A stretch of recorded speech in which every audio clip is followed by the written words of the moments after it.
Okay.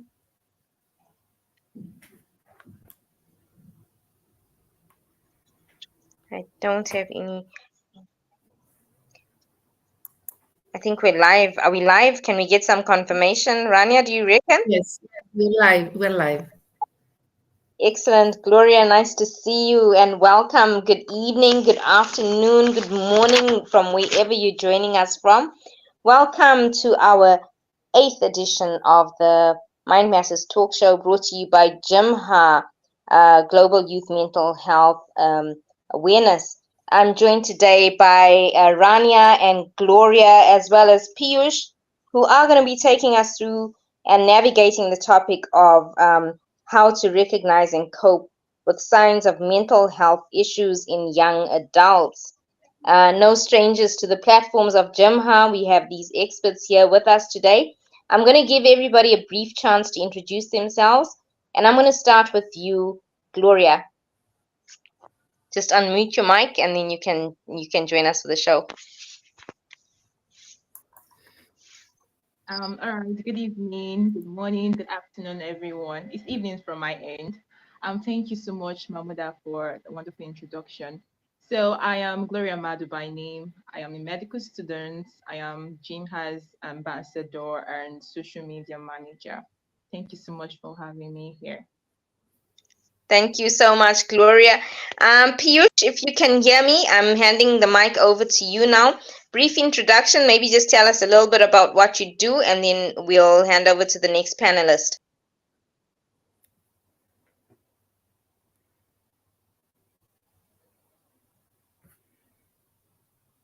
Okay, there's no sound confirmation coming from Piyush. So Rania, you take over. Rania, just brief introduction, and then we'll dive straight into it. Yes, thank you so much, Dr. Mahmooda. I'm Rania Lambo from Greece. I'm a board member and director of training of GYMHA and GYMHA Ambassador. And also, I'm a global educator, a youth mentor, and a STEM instructor working at the Greek Ministry of Education and the Greek Astronomy Space Company. And I'm very, very honored and very happy every time I join these very important and precious sessions. And I would like to thank Dr. Jude for the kind invitation. Absolutely. Thank you so much.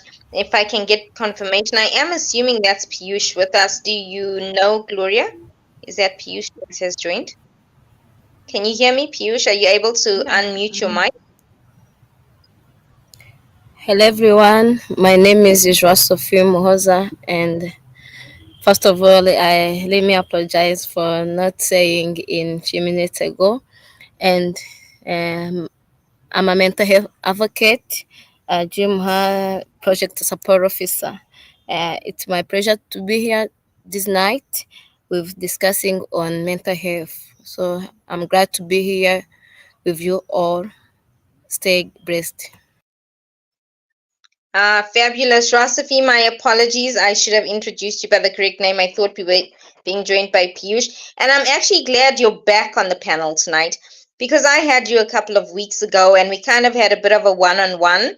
Tonight, I'm hoping for loads more input coming in from Rania and Gloria, and maybe we can expand on some of the ideas you put forward. I think it must have been about 2 weeks to 3 weeks ago. And if anyone wants to tune in and see what Joie had to say, just go to our social media pages. You should be able to find that conversation happening there. As you all know, here at GYMHA, we're very passionate about youth mental health, and this is why we're joined by such a panel of experts.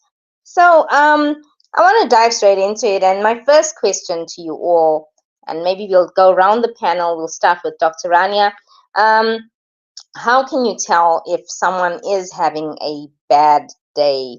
You know, I want to talk about the science, but I just want to know, just generally, how can you tell it doesn't necessarily have to be the youth, but it would be nice if you zone in on that. But how can you tell when someone's having a bad day? Yes, definitely. Before, I wanted to highlight something, that we need to consider all this epidemic of mental health issues, especially among young people, the nature of anxiety and the need for what I call compassionate challenge to support the youth mental health. Emotional states like fear, anxiety, and sadness are complicated, or could say, amalgams of our biology, our interpretations, characteristics of our circumstances, and the influence of the people who surround us. So in order to thrive, our young people need to learn in settings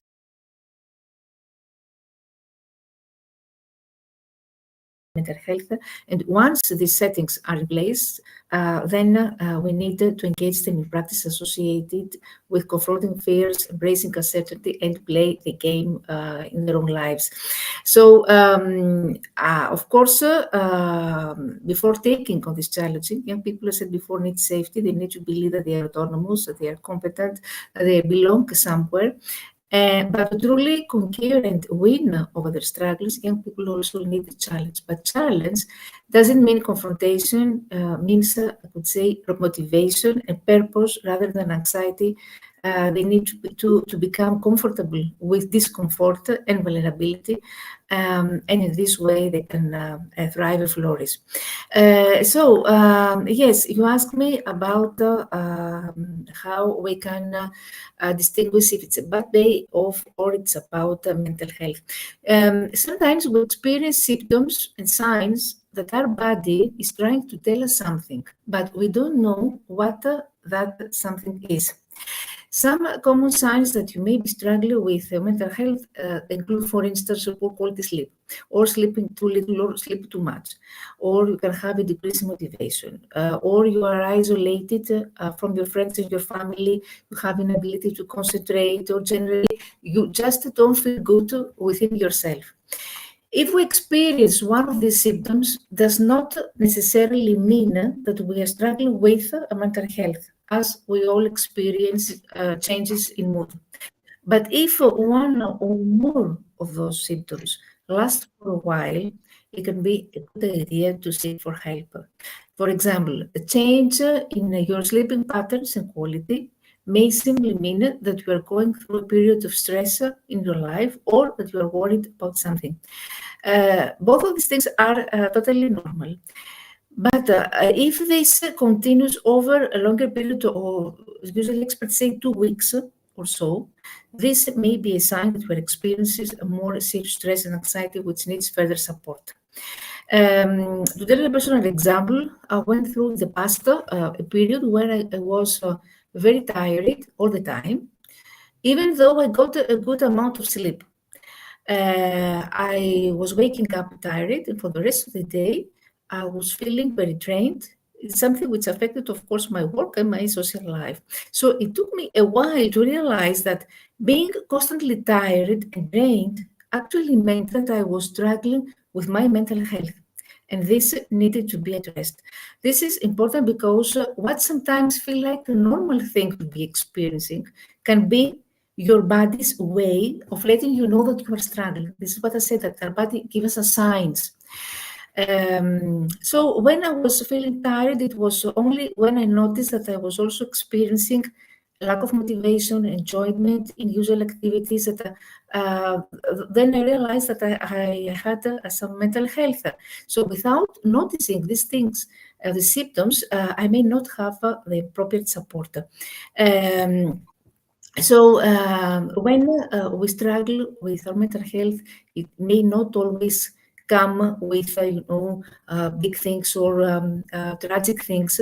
It's something which can creep on us and manifested in more, we could say, subtle signs. This is why it is important, extremely crucial, to check in with ourselves regularly, so that we can be able to notice any changes in our body and mind. And even if we think what we're experiencing is normal, it's also important to speak to someone else about this. What I want to say, that if we have some symptoms that actually last for more than two weeks, as I said before, as the expert said, then this is a sign that it's not just a bad day or a bad period, but a sign of mental health. Yeah, that's really important. So before we go on, I just want to apologize to any of our audience and the panelists. I am having a bit of a technical challenge here with our network.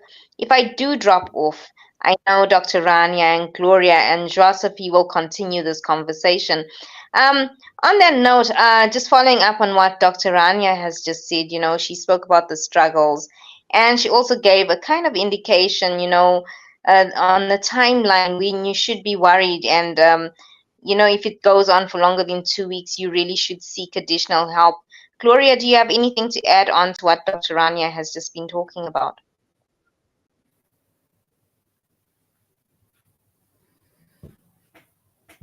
You can unmute your Okay, mic, Gloria. can you hear me now? Yes, we can. All right, okay, so our dog has said a lot of beautiful things. I want to use an example of myself. I think that was last week.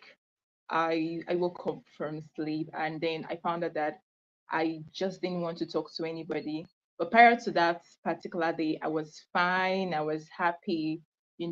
So I sat down on my bed and I began to think and ask myself, why are you feeling this way? Why do you feel like you don't want to talk to anybody? I noticed I became easily irritable with you know little actions that would not necessarily irritate me on a normal day. And then I found out that I had overstressed myself the past week. So what I'm trying to say is that there are certain factors that could cause one to have a bad day. It might not necessarily be like our doc said, it may not necessarily be depression per se. It may just be that you're overstressed and then you need to relax. Another, it may be that you just got a bad news that would just change your whole mood and make you to act the way you not necessarily act on a normal day. So I feel like these are certain factors that could make one have a bad day or experience a bad day. But as long as it is short lived, as long as it isn't long lived or it doesn't last more than 2 weeks, then you know that, oh, this is just a bad day and I'll definitely get Mm, better. Yeah, thank you. absolutely. Josephine, I know you're still with us. Um, any additions to that? I really like how Rania used a personal story. Gloria's brought in her personal testimony as well.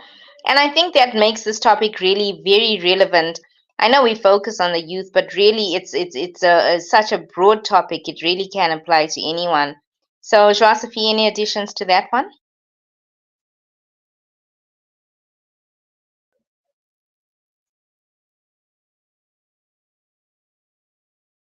Okay.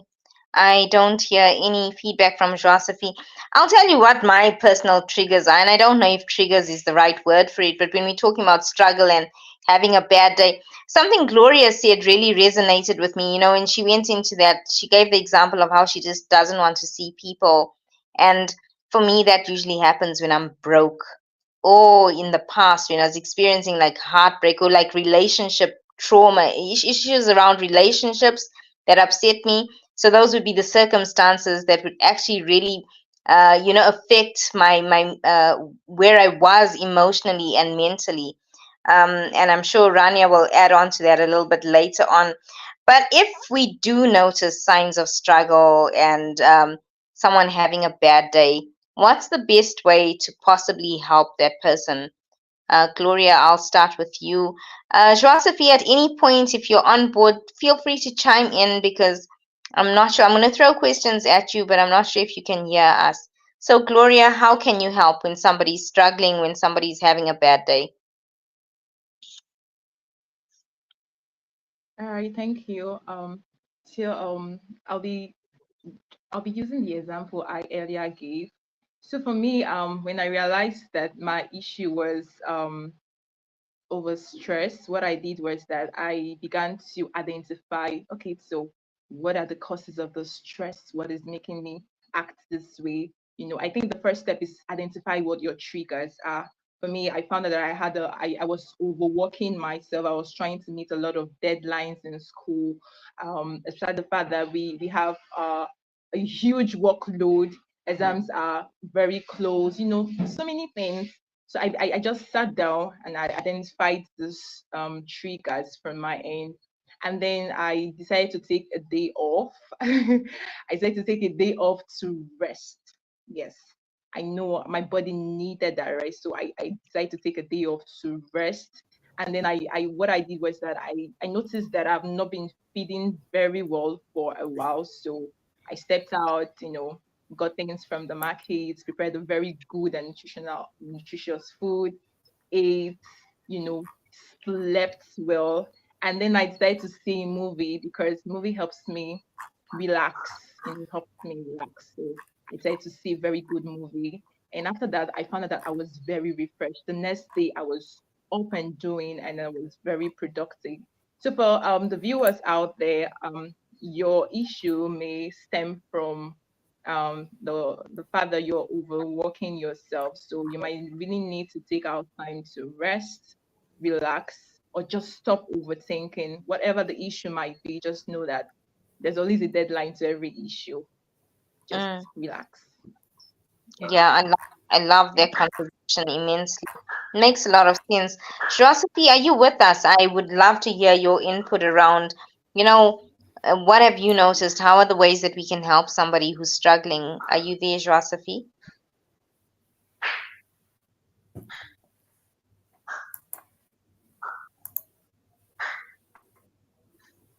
Okay, I think we can't hear her still. So Rania, over to you now.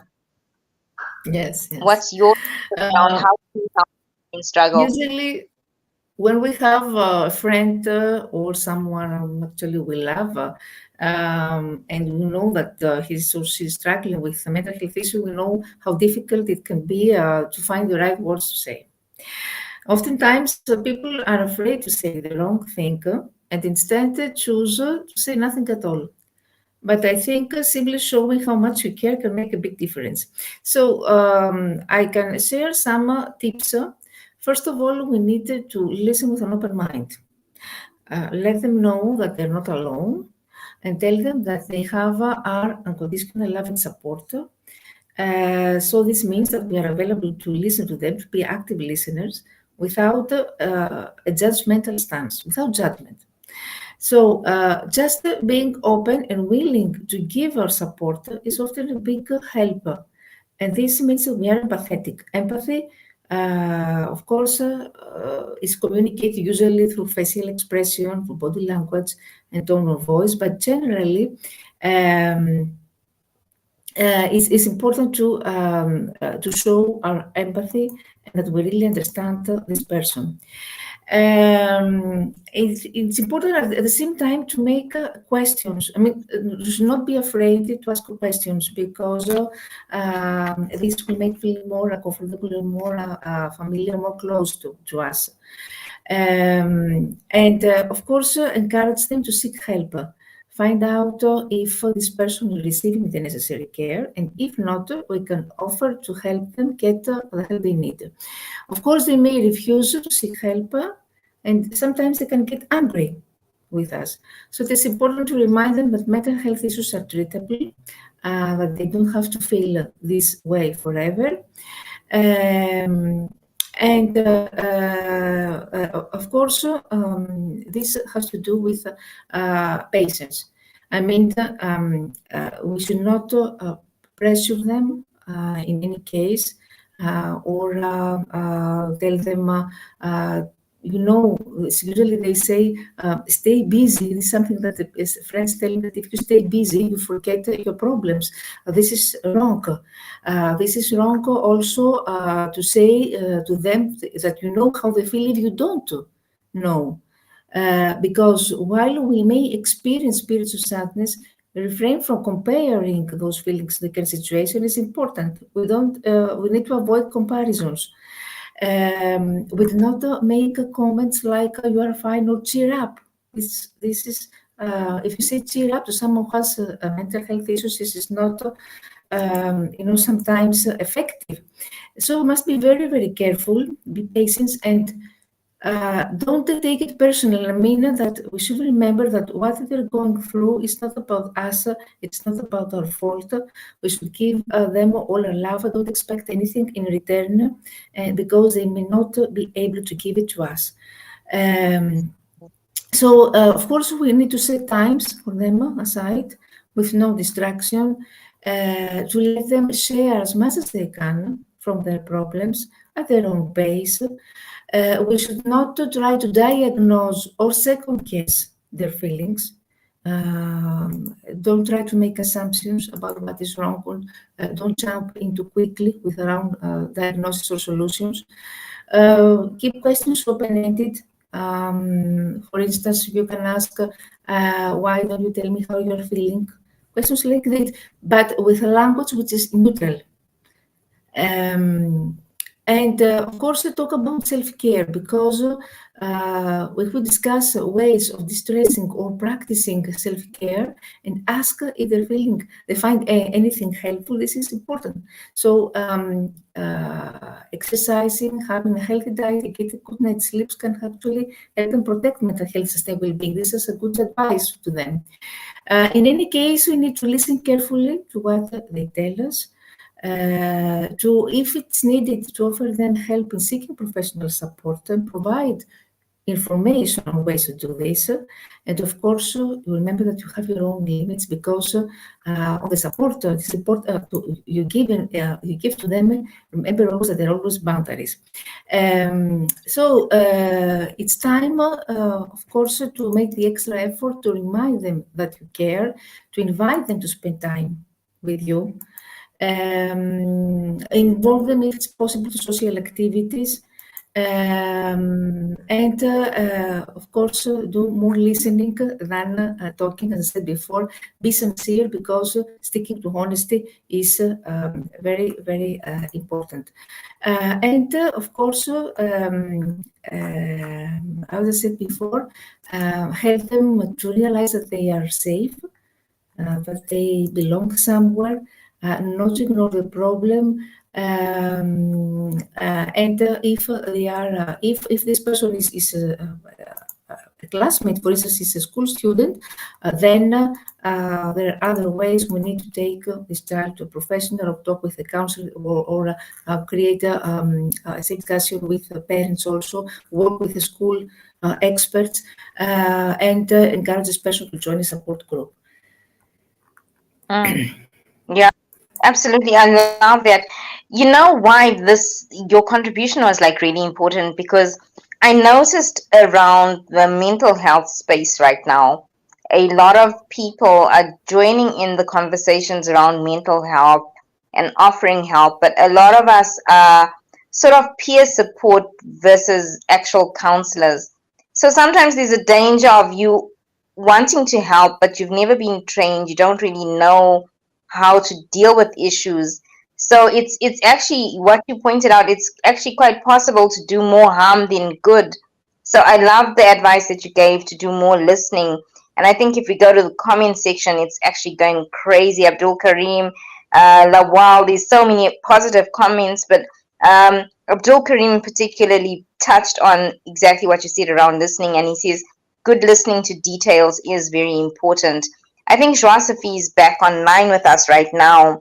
And Joie-Sophie, can you tell me something or a little bit more about what are the resources available to the youth in particular regarding the, maintaining good mental health, and if they're dealing with mental health issues, where can they go for help if they feel that they're struggling?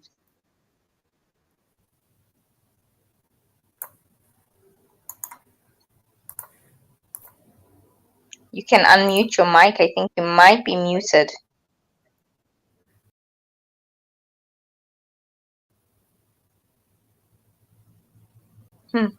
Okay. No, I think Joie-Sophie is having a bit of a technical issue. So, Gloria, can I throw that one at you?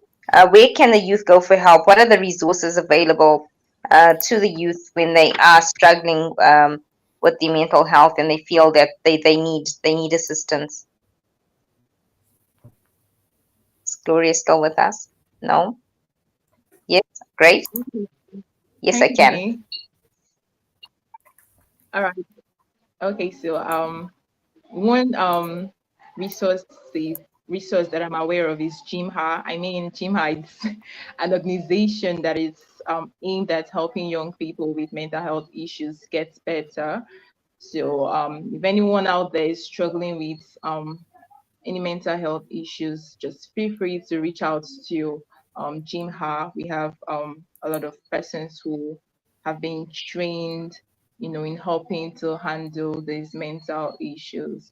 And then if you're a student in schools, like in secondary schools or university, I know that most university have a unit called the Counseling and Guardian Unit that is present in universities. So when you feel like you have those issues and you want to discuss it with, like a professional, just feel free to reach out to those units. They've been trained to help one overcomes these mental health issues.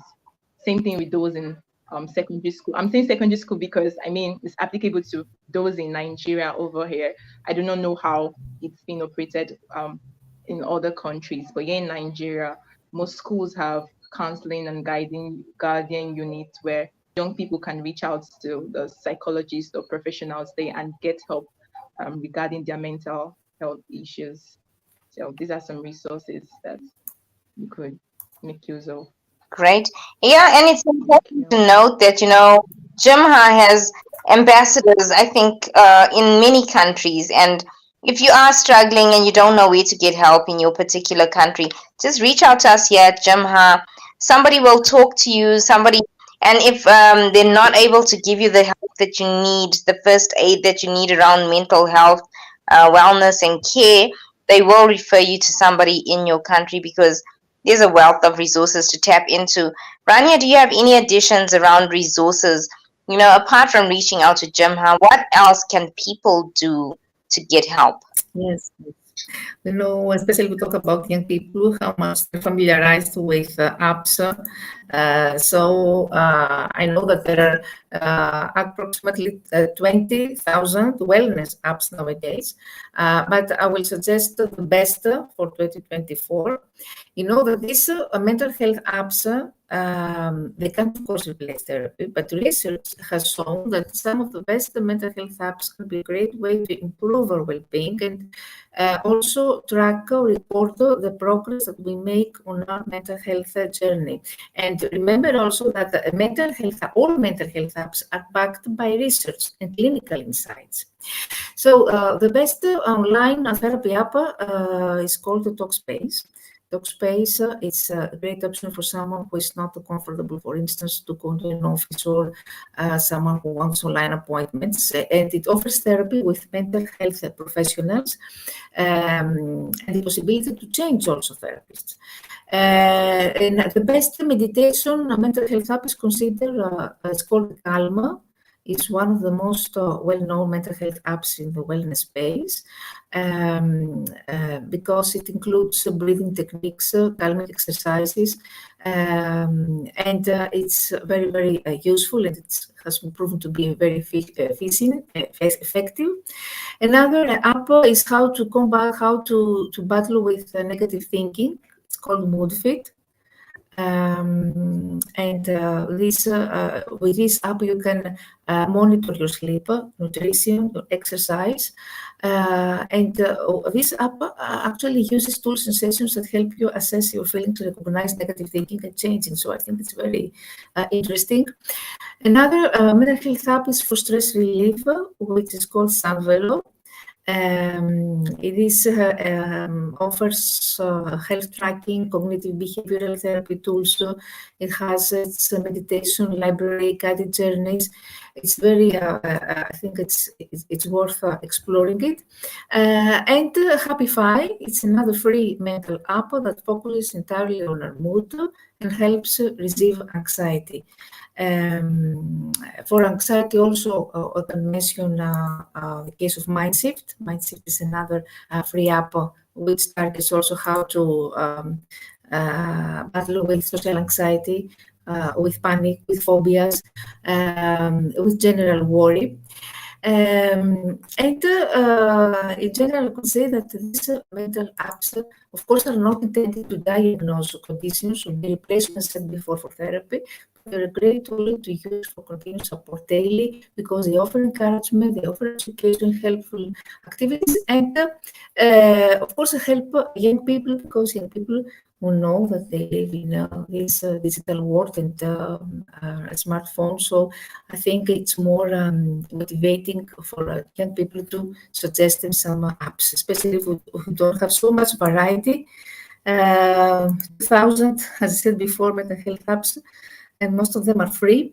So I think that we can leverage this kind of technology and try to improve several areas of mental well-being.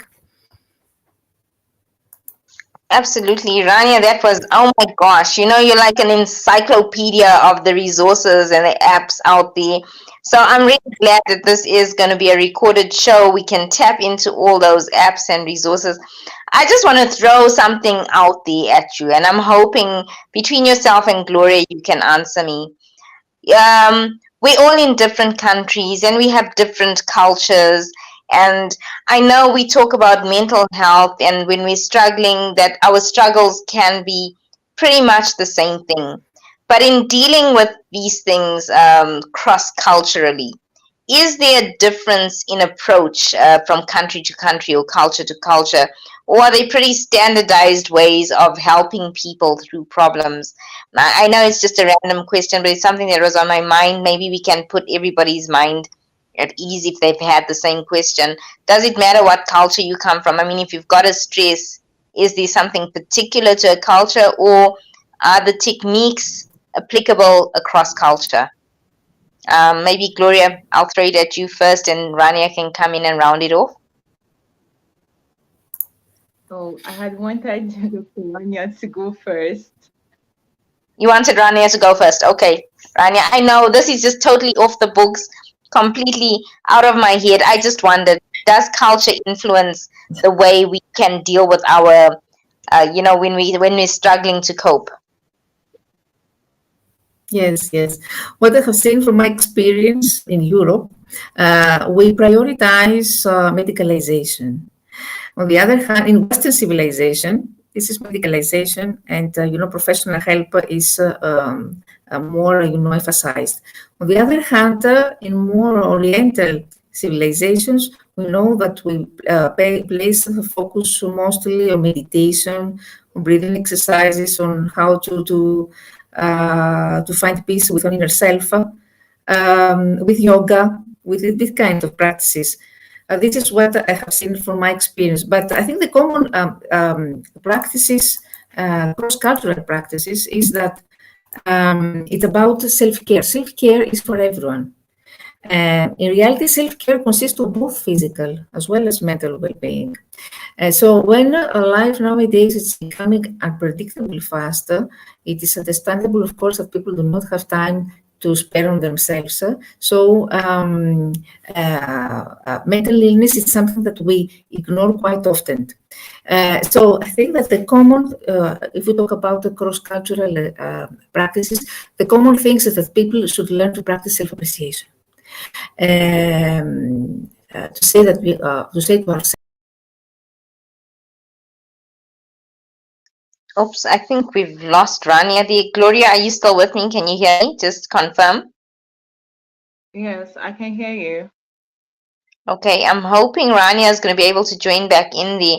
But we've got an idea now that that there are different techniques that are applied across different cultures. She gave the example of how the Orientals approach it versus how the Western approach comes in. Oh, Rania's come right back in, so that's actually quite excellent. Do you want to maybe just jump back in where you left off, Rania, and then we can pass it over to Gloria? Yes. I want to mention that we know that we are deeply social creatures, so it's important to have a support network, to be conscious about identifying people that we can lean on when things are hard, and ask these people to be part of our circle of care. This is a powerful tool in our mental health care toolbox. What we call create a circle of care, making a care pact with a friend can be very helpful, especially when we struggle or we want to burden someone with problems. The first thing is this. The second one, focus on emotional self-care, how to understand how to regulate our emotions. So emotional intelligence is something which is very popular in both Western and Oriental civilizations. And journaling also is another technique because sometimes when we write about what we feel is something very liberating because all feelings have stories. And if we write stories, it can be very, very useful. In any case, we need to maintain, to expand and deepen close friendships and relationships because the value of long-term and close friendships cannot be overstated here. Knowing that you have people for your emotional health, it's important to surround yourself with a diverse range of people and voices that who can love you, and in this way you can build on friendships that and share with them more openly. Of course, meditate, as I said before, meditate in stressful moments is something that which is in both in yoga is also very popular here in Greece, but we all know that in Oriental civilization is the birthland of these practices. And as I said before, here in Europe, we place emphasis most on professional support. Seeking help is seen as a sign of strength, so we reach out to doctors to be proactive about our physical and mental health. We look to rely on trainers and instructors to help with exercise, also nutrition. And mental health professionals, they are equipped to help and strengthen our overall mental health to feel better and cope with any challenges. That's why psychologues are being appointed in every public school here in Greece, and nowadays with a new reform of the school curriculum, we will have even more psychologues in every public school. This means that we invest on mental health well-being of our students here in Greece through a more professional support, I would say, through psychological and this kind of approach. And to talk about school, because I mentioned school, we need to set some support systems. We have set up support systems. I have mentors, as I said before, educated, trained teachers who should collaborate with psychologues and participate, of course, in professional development classes or seminars or conferences, all the other events that will help us support all this mission, which is not, of course, easy. Absolutely. Rania, always just amazing. I love the way you were able to give us such detailed information around the different cultural approaches. Gloria, do you have anything to add to that, maybe coming from an Afrocentric point of view? What have you noticed around, how people firstly even acknowledge mental health issues or how they cope with it from an African perspective? Maybe speaking particularly from where you're from. What's the situation like on the ground? Okay. All right. Okay. Can you hear me? Yes, we can. Okay. So firstly, I want to be honest, by saying here in Africa, especially here in Nigeria, when you talk about mental health, the first thing that comes to people's mind is madness, being mad. Yes, people have this negative attitudes towards mental health generally. They feel like mental health are just for specific part of in specific or a particular kind of people, right? And then another thing is that here there's a high level of stigmatization, and because when you come out to say, okay, I'm struggling with this issue or I have depression, you find out that there's a whole lot of stigmatization around it. So it makes a whole lot of people not to seek, support or seek professional help. And then people who do this tend to do it in secret. So I think one of the approach towards this is education and advocacy. So here you find a lot of non-governmental organizations trying to partner or collaborate with, health organizations here to carry out advocacy programs, to sensitize the people about prioritizing their mental health and how it's normal, or how it's normal for them to seek help and get treated. So in different parts of Nigeria, people see mental health differently, and so the approach to helping people find help, or helping people, especially those struggling with mental health, find help, is actually very different. I think the first thing I talked about is the aspect of education. Another is the aspect of talking therapy. I think it's been found to be a way of helping people express how they feel about mental health, or how they feel about their struggles, because it's due to the stigmatization. It's very difficult for a lot of people to open up to you. But when you begin to assure them that, okay, yeah, information is safe with you, or the information is highly confidential, you see this person begin to talk about these issues, and then treatment can begin. So it actually varies. But then there are certain and things, or certain treatments that have been found to be very helpful. One of which is encouraging people to ensure they prioritize their mental health by exercising, because a lot of people neglect that aspect. They feel like exercise is just for someone who just wants to slim down or just wants to get in shape. They forget to understand that exercise is something that helps boost one's mental health, right? Another is the aspect of encouraging people to feed well, nutrition. A lot of persons neglect, well, it's partly due to the economic situation here in this country, or here in Africa. So it's very, you find that a whole lot of people are malnourished because of the, hard economic situation over here. And, nutrition have a way of affecting people's mental health. And yes, the struggle is real. And another issue towards people seeking mental health care over here is as a result of the cost. It's sometimes it can be expensive over here, and you find a whole lot of people just deciding to just, okay, no, I can cope with this, I can live with this, I do not need to spend this amount of money to seek this help. But I think when people begin to realize that seeking help, or looking after your mental health is very important, you find that a lot of people will be willing to, you know um, willing to actually seek help and get treated. So that's it. Thank you. Great. I love it, and I thank you. I know I've just thrown that at you guys, totally out there. And yeah, unfortunately, when we have these conversations, it seems time just ticks over so quickly.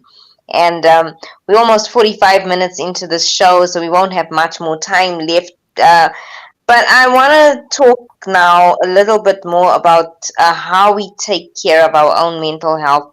Rania touched on things like yoga, and you spoke about, Gloria, you talked about talking therapy as well. When we look at the youth in particular, you know, can we talk maybe a little bit more about the coping mechanisms? I just want to put it out there that people, that the youth really know that these are the kind of things that are positive, and these are really negative coping mechanisms, so that they start learning how to identify some of these things within their own areas, and when they see their friends falling prey to negative coping mechanisms, that someone can say, oh well, why don't we try something else out? So Gloria, what do you think around the topic of coping mechanisms? What are people turning to, and what would be healthier ways of coping?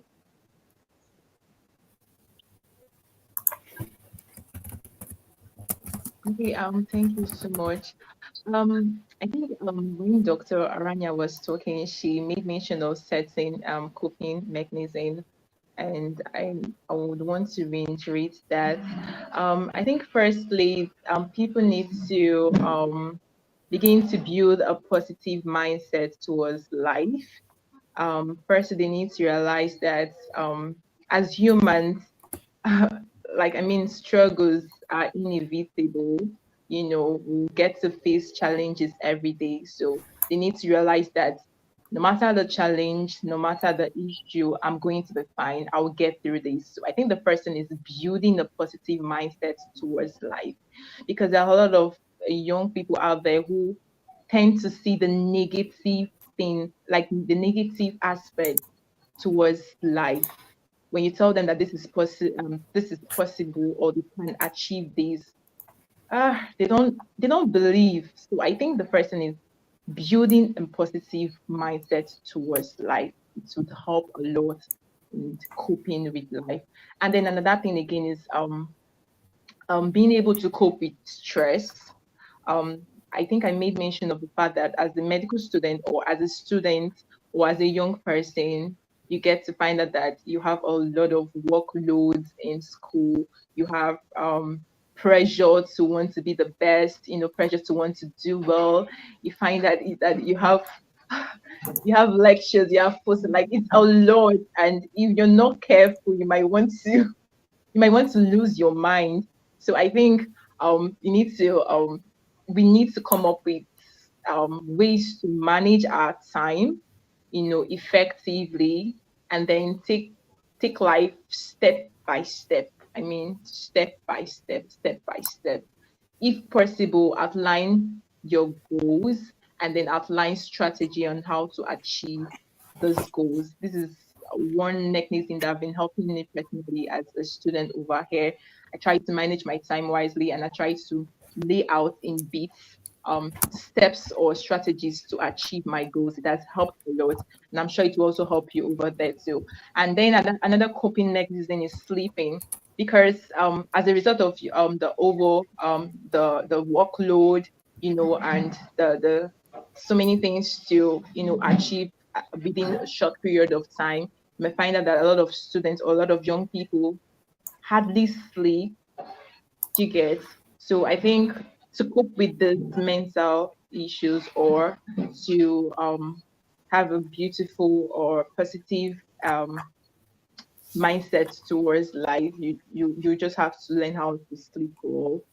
Do not joke with your sleeping routines.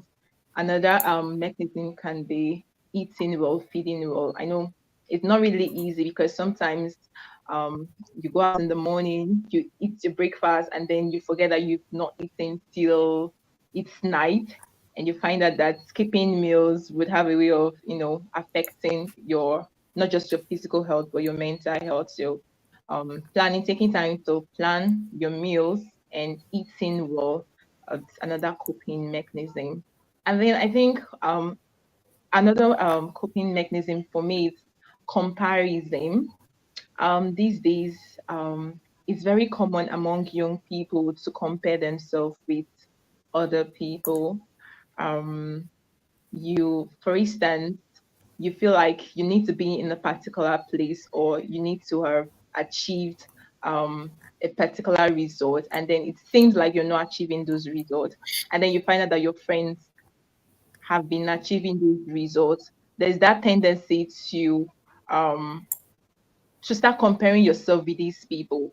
You start comparing yourself unnecessarily with these people. So I think you need to learn how to learn to take life step by step, and just stop comparing ourselves with other people, realizing that the world is big for everyone to shine.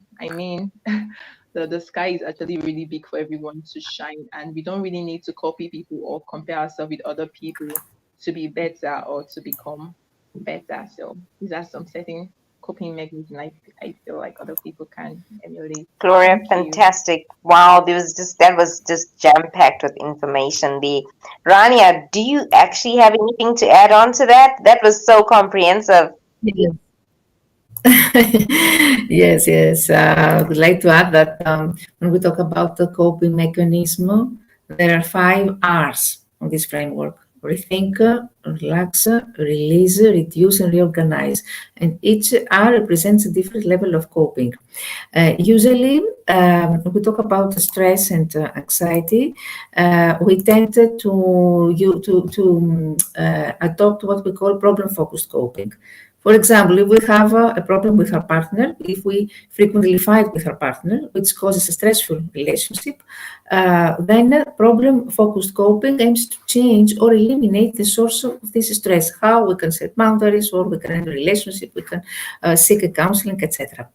The second type of coping is what we call emotion-focused coping. This strategy can help us change the way we respond to our stress. That could be through joining a support group or ask for advice, for example. And of course, adaptive coping mechanisms are the best.